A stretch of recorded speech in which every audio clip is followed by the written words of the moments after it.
Bom dia, semaninha começando, bênção de Deus sobre sua vida, sobre nossas vidas. Vamos começar conteúdo novo hoje, hein? Bom dia, gente. Dá um tempo aí pro pessoal entrar. Sejam todos bem-vindos. Olha aí, Madalena, que bom te ver aqui, querida. Seja bem-vinda. A gente está toda segunda, quarta e sexta estudando as cartas pastorais e impressionante como a situação da época se equipara à nossa situação hoje, como a palavra de Deus responde para a gente. Sejam todos bem-vindas. Maravilha, minha mulher linda, tá aí. Seu Honório, que bom te ver aqui, querido. Deus abençoe e fale o seu coração. Todos nós, Beatriz e Manuel, um beijo para vocês aí na Serra do Mulungu. Como diz no inglês, stay safe, né? Que Deus os abençoe e os guarde. Muito bom ter todos vocês aqui essa hora. Toda segunda, quarta e sexta, às 9h30 da manhã, a gente tira essa meia horinha para fazer um estudo bíblico, para considerar sobre a nossa realidade, como a palavra de Deus nos fala, nos desafia e nos edifica dentro desta realidade tão diferente, tão confusa que a gente está vivendo, e também, ao final, orarmos juntos. Começar a nossa semana, começar o nosso dia orando, agradecendo a Deus. No meio da pandemia, a gente ainda tem muito a agradecer, não é verdade? Vamos começar então. Eu quero dizer que, para quem está chegando agora ou quem não está acompanhando desde o início, a gente vem estudando as cartas pastorais. Começamos lá no finalzinho do Novo Testamento. A gente tem esse conjunto de cartas destinados majoritariamente às igrejas da Ásia Menor, onde hoje é a região da Turquia. E muitas coisas estavam acontecendo ali na medida em que o cristianismo se expandia por aquela região. Se você lembrar um pouquinho da história bíblica, da história antiga, você vai lembrar que o grande apóstolo Paulo foi um dos responsáveis, se não o maior responsável, por espalhar esta mensagem entre os chamados gentios, né? Eram os não-judeus que moravam ali, não ao redor, mas nas fronteiras para fora de Israel. O judeu era muito voltado para dentro ali de Israel, Jerusalém, Galileia, mas o apóstolo Paulo foi quem saiu a partir de Antioquia, na Síria. Ele seguiu mundo afora e fez 3 grandes viagens rodando a Ásia Menor, que hoje é a região da Turquia, especialmente a região costeira da Turquia, e passando por toda a região da Grécia, tá? Então, por isso, o cristianismo se expandiu demais por ali e ele encontrou corações muito férteis, muito sedentos. Era uma salada mista, era uma coisa enorme de politeísmo, muitas religiões, muita confusão. E aí, por isso, né, já estou entrando aqui na minha introdução, nem li o texto ainda, mas por isso as cartas pastorais são tão importantes. Porque na medida em que o cristianismo se alastra, se estende, ele encontra outras visões de mundo, pessoas com compreensões distintas da religião. E aí começaram a misturar muitas coisas, filosofias gregas, religiões pagãs de outros povos, tentando fazer uma mistura, a gente chama isso de sincretismo religioso. Portanto, uma mistura sincrética do cristianismo com as suas compreensões antigas de mundo, de religião, de espiritualidade. Então, as cartas de Pedro, que nós estudamos nas últimas semanas, primeira e segunda carta de Pedro, você viu como essas igrejas estavam debaixo de perseguição ferrada, tanto por parte do Império Romano, como por parte desses falsos mestres, pessoas que vinham com outra visão de mundo e de espiritualidade e tentavam distorcer o cristianismo e enfiar e deturpar ele dentro de suas próprias compreensões. Então, da mesma forma, as cartas de João é o que nós vamos começar hoje a estudar. A primeira carta de João está logo lá na sequência, assim que acaba a segunda carta de Pedro, começa a primeira carta de João. E a gente vai estudar o primeiro capítulo dela agora, o início desse primeiro capítulo. Vamos só recapitular o seguinte: o que é que então uma carta pastoral faz? Qual é a intenção desta escrita. Porque é que tanto o apóstolo Pedro como provavelmente o apóstolo João, por que eu digo provavelmente? Porque não há consenso entre os estudiosos e historiadores de que quem escreveu essa carta pastoral, apesar de ter o nome de João, não há consenso de que foi o próprio discípulo de Jesus que virou depois o apóstolo João. Acreditas que pode ter sido algum outro João, como por exemplo João Marcos, que foi companheiro de Paulo nas suas viagens, mas essa é uma possibilidade baixa, porque esse João Marcos era mais conhecido como Marcos e foi ele que escreveu o Evangelho de Marcos.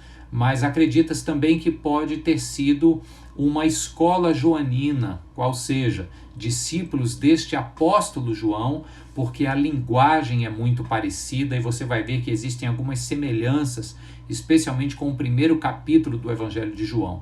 Mas, como a gente sempre diz, a questão de definir a autoria humana do texto não é tão importante quanto o é nós estarmos certos de que a autoria total de toda a Escritura é do Espírito Santo.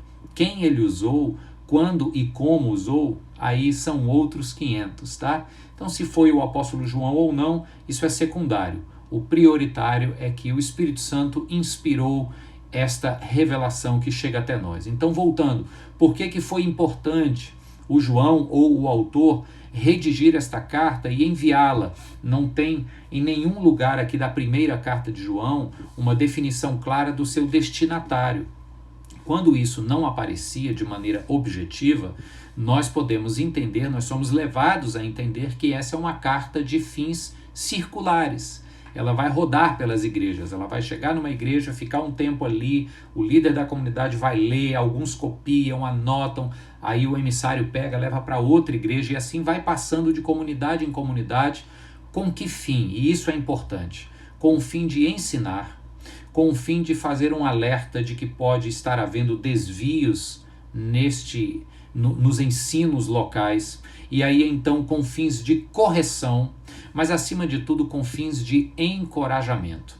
Então veja só, nós precisamos dessas cartas hoje, porque ainda temos ensinos errados, desvios que requerem correção e acima de tudo, queridos, vivemos mais do que nunca tempos em que precisamos de encorajamento, de palavras de esperança, de afirmações reveladas pelo Espírito Santo de Deus que alcancem os nossos corações, os nossos sentidos e nos afirmem que Deus ainda está no controle e que Ele tem a sua mão estendida e posta sobre o mundo e sobre nossas vidas, consequentemente.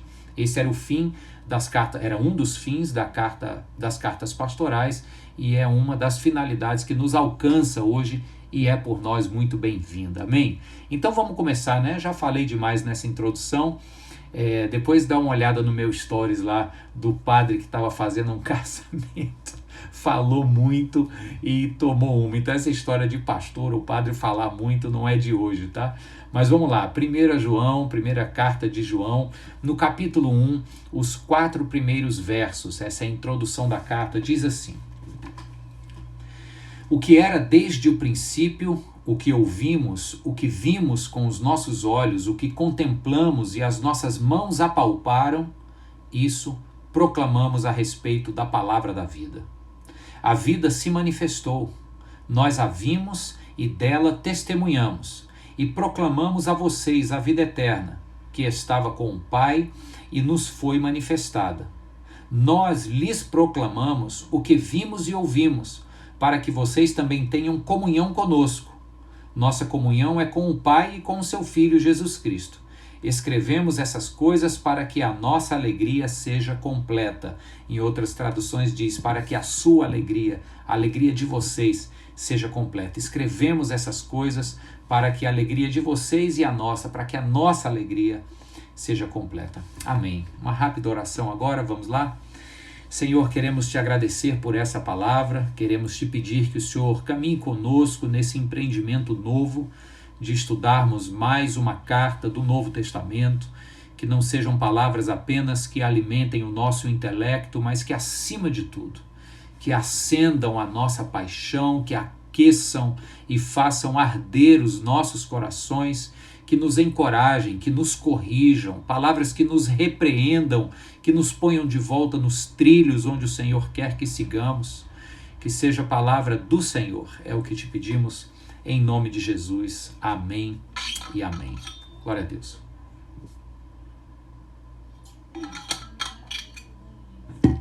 Queridos, especificamente no contexto de João, haviam alguns problemas na época e João precisou escrever essa carta.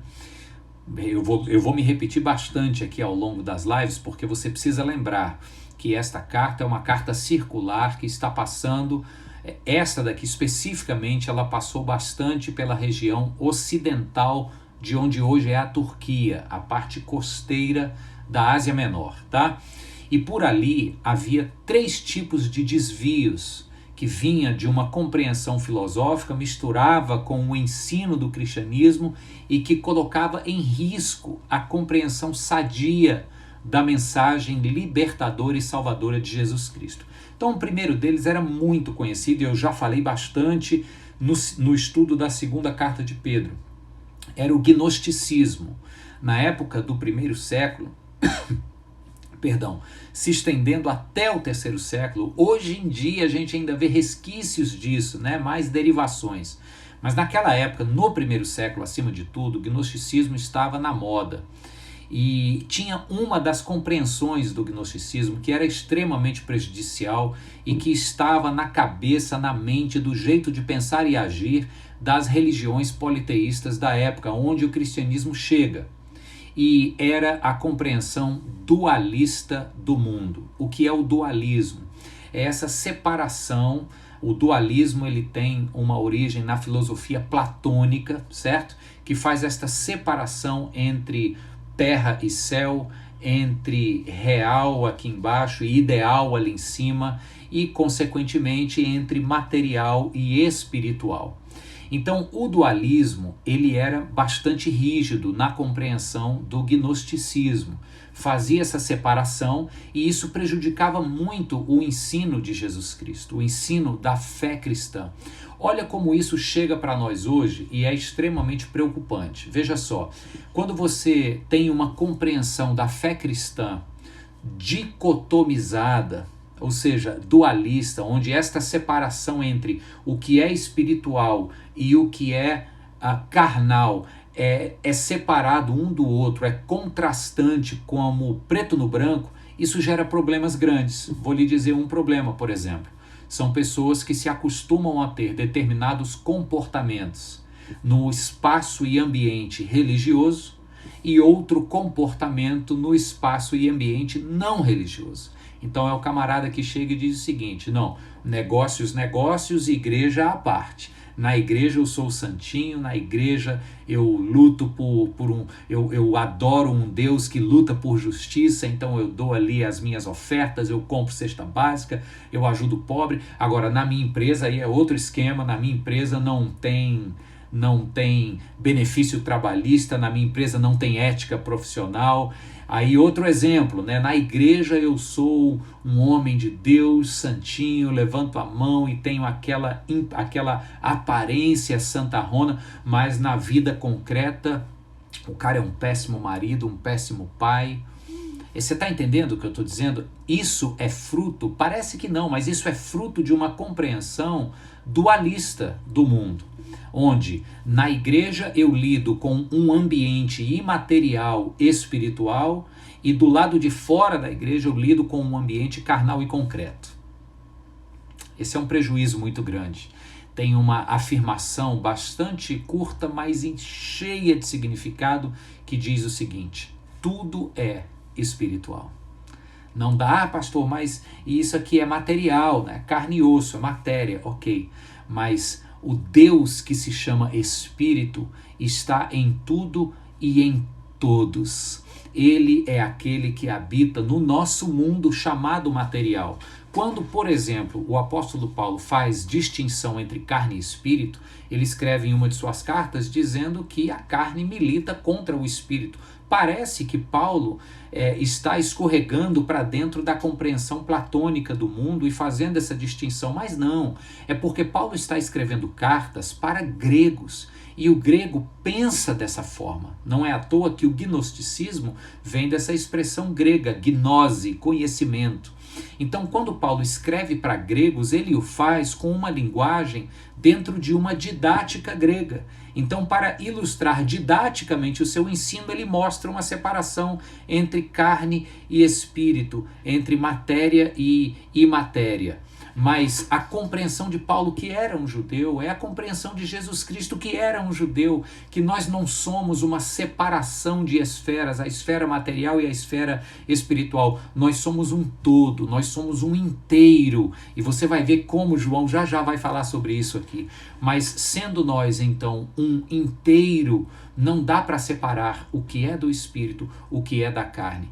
Ou seja, é para misturar os dois, ou seja, a minha carne, as minhas ações nesse mundo concreto aqui de carne e osso precisam ser ações espirituais. E a minha espiritualidade precisa ser uma espiritualidade engajada com a matéria. Não adianta dizer que amo a Deus se não amo o próximo. Sabe quem ensina isso pra gente? João, aqui na sua carta. A evidência de que eu amo o imaterial é um engajamento concreto e evidente com o mundo material. Os nossos atos de beneficência, as nossas boas obras, não são condição para sermos salvos, mas são evidências da nossa salvação.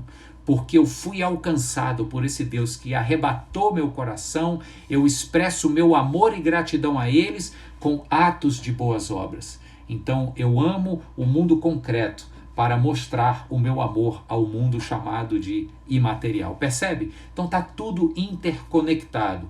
Portanto, combater esse gnosticismo de pressuposição dualista, rígida, dicotômica, que fazia essa separação, era muito importante. Já dei muitos exemplos de agora, mas olha como isso na época era perigoso. Quem esteve comigo no estudo da segunda carta de Pedro vai lembrar.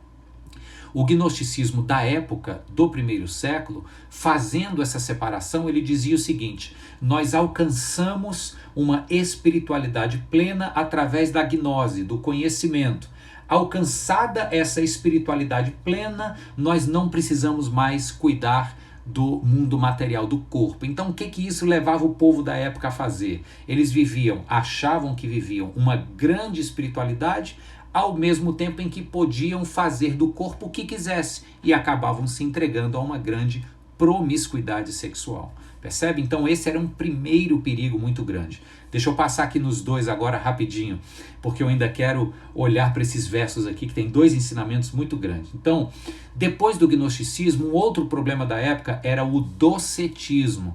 E o docetismo é uma crença de que a humanidade de Jesus não era real. Ele apenas aparentava ter um corpo físico, mas não tinha, era apenas uma aparência. Isso era um problema grande para a mensagem cristã, porque se Jesus não tinha um corpo físico, então ele não podia ter sido o Cordeiro Pascal. Isso compromete a mensagem de expiação de pecados que a morte de Jesus conquistou para nós na cruz do Calvário. Então, queridos, o docetismo era uma segunda heresia da época. Mas a terceira, que também tem um traço do gnosticismo, vem de um forte opositor de João, um sujeito na época chamado Cerinto. Era conhecido como o herege Cerinto. E o que é que o Cerinto dizia? Ele dizia que Jesus era apenas humano. Lembra que o docetismo diz que Jesus era espiritual e que ele tinha apenas uma aparência humana? A heresia do Cerinto punha o contrário. Jesus era apenas humano, mas que o Cristo divino veio habitar nele no seu batismo e deixou ele na crucificação. Então era uma heresia extremamente perniciosa e comprometedora para a mensagem sadia do cristianismo. Então é dentro desse contexto que a carta circular de João vai passear pela Ásia Menor, trazendo correção, trazendo reprimenda, trazendo ensino e trazendo encorajamento, ok?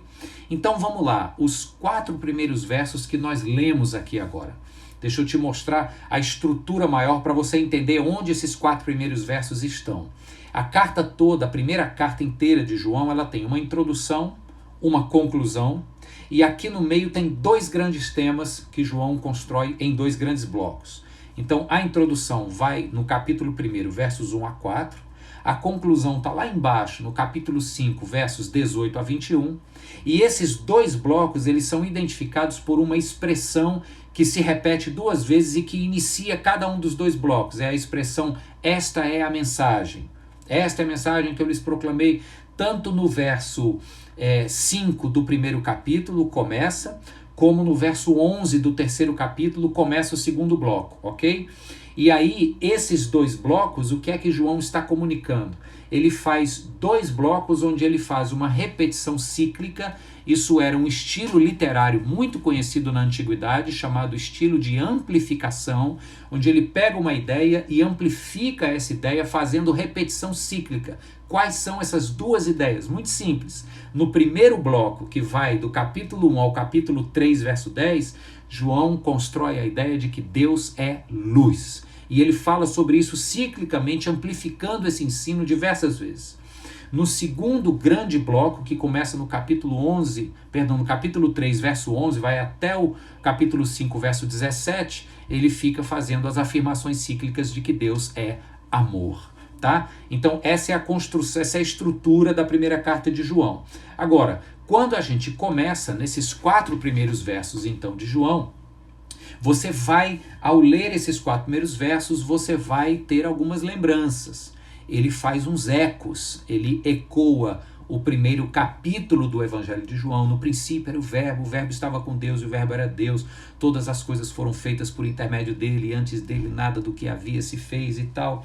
Então você vai ver aqui no primeiro verso da primeira carta de João, você vai ver um eco lá do primeiro capítulo do Evangelho de João. Você vê um eco também do primeiro capítulo de Gênesis. Você vai ver também semelhanças com o capítulo 8 do livro de Provérbios. Tá? Para que isso? Para mostrar a soberania, a pré-existência e a divindade de Jesus. O que ele está fazendo? Ecoando João 1, Gênesis 1 e Provérbios 8 é dizendo o seguinte: antes que tudo existisse, Jesus era. Então ele não foi um homem criado depois, ele também não era um espírito que ficava vagando e veio no batismo de Jesus, não. Jesus é pré-existente, é Deus que encarnou na nossa história. É mais ou menos isso que ele está dizendo.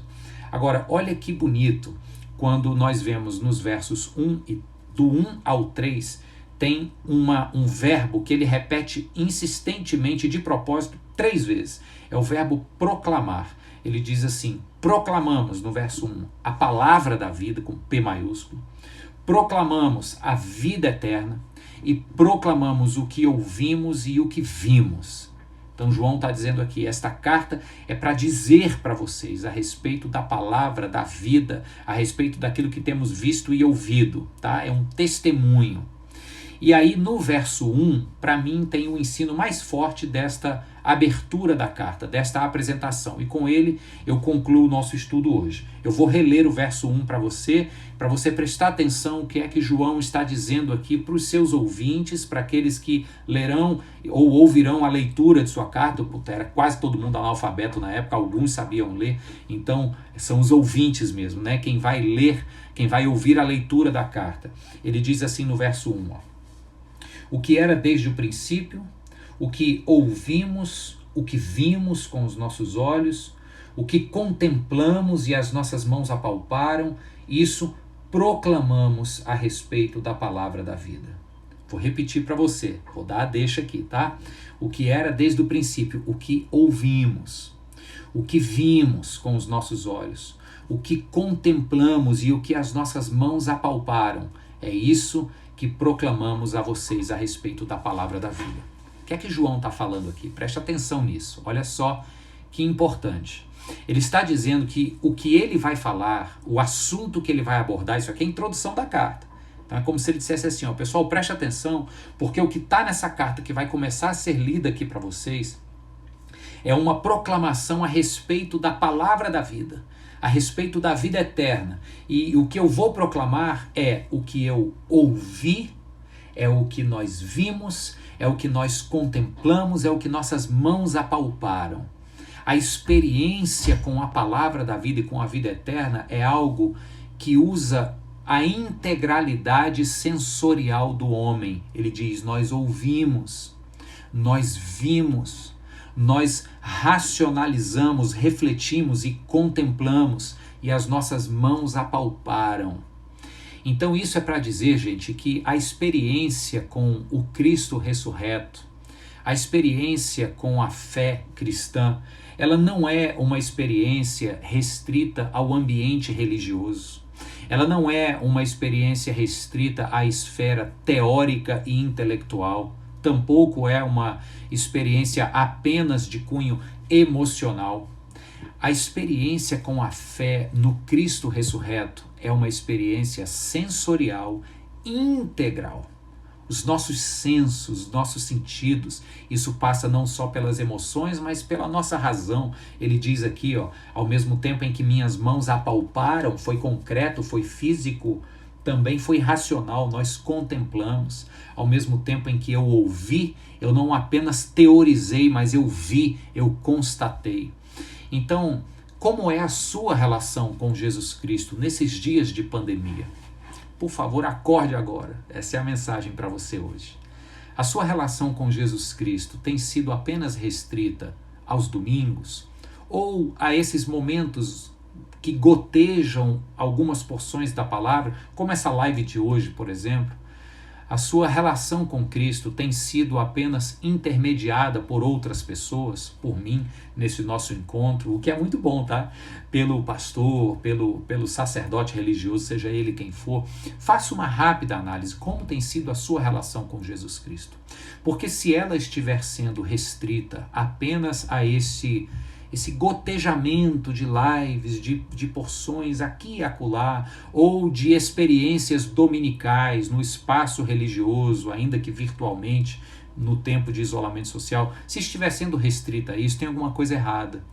Porque a nossa experiência com Jesus Cristo precisa envolver o todo da nossa vida.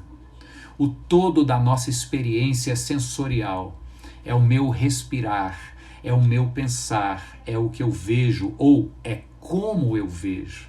Eu olho para o mundo apenas com os olhos preocupados e pessimistas de quem se entope de notícia calamitosa da pandemia, ou eu olho para o mundo com as lentes de Jesus Cristo e consigo entender que sim, o problema é muito sério e grave, mas através dessas lentes eu continuo compreendendo que Deus está no controle. Eu continuo vendo que o enredo bíblico acontece porque Deus criou um mundo que foi maculado pelo pecado, mas que na ressurreição de Cristo Deus está restaurando esse mundo e haverá de consumá-lo e concluí-lo. Como é que você enxerga? Como é que tem sido a sua experiência sensorial da vista ao olhar para o mundo? Então, queridos, esta é a mensagem que João começa a trazer para a gente aqui. Ele está dizendo lá na Ásia Menor do primeiro século, mas isso transpõe fronteiras de espaço e de geografia e chega para nós aqui hoje a seguinte mensagem. O que vocês vão ler e estudar começa a partir desta compreensão de que a experiência com Cristo precisa abarcar o todo da vida de vocês. A parte sensorial, cognitiva, intelectual, o que você fala, o que você ouve, o que você vê e como você vê. Que assim Cristo habite em vossas mentes e corações e lhes dê a paz. Amém, queridos? Que Deus nos abençoe nesse dia de hoje. Nós vamos encerrar com a nossa oração. Depois esta live continua 24 horas aqui no meu Instagram e para quem não sabe, vou dizer, depois das 24 horas ela já está no canal do YouTube da Igreja Presbiteriana Nova Jerusalém. Você vai lá no YouTube, digita IP Nova Jerusalém e todas essas lives, inclusive as de Pedro, todas elas estão lá. Vamos orar juntos? Feche os seus olhos. Vamos nos colocar na presença do Eterno mais uma vez. Senhor, muito obrigado por essa palavra de hoje, muito obrigado por esse ensino, por essa correção, acima de tudo por esse desafio, Senhor. Nós te pedimos, Pai, que a partir desta compreensão hoje, a nossa experiência sensorial integral, tudo, Deus, em nós e ao redor das nossas vidas, sejam encharcadas da Tua presença, da Tua verdade.